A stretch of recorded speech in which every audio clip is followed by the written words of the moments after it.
Okay, I don't know how many people are actually interested in this, but I wanted to really quickly share my favorite time travel paradox. Uh, the paradox is basically that time travel hasn't happened yet because every time it's done, it undoes itself. So when you think about it, time travel usually requires an intent. There's something you want to change or something you want to happen.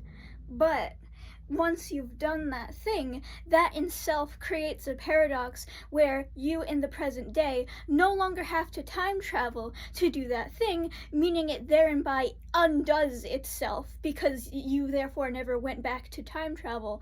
But that sort of creates a loop in itself because then you get the idea to go back and do that thing to time travel, but it undoes itself because in that new timeline, that thing. I'm not explaining this very well. So basically, imagine something. You want to prevent somebody's death, for example. You go and invent time travel to go and prevent that somebody's death, let's say like before you were born.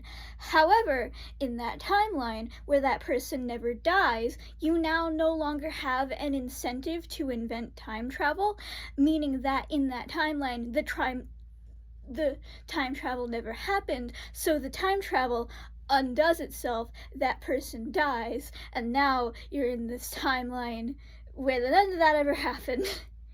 None of that made any sense, but I hope that you still enjoyed my thought process. It's sort of similar to the whole, I wouldn't say it's sort of similar to the grandfather thing because, that's becoming your own family member, and this is a time travel undoes itself because the time travel never happened in the first place, because if you did do that, you'd lose intent, which causes that to never happen to start with.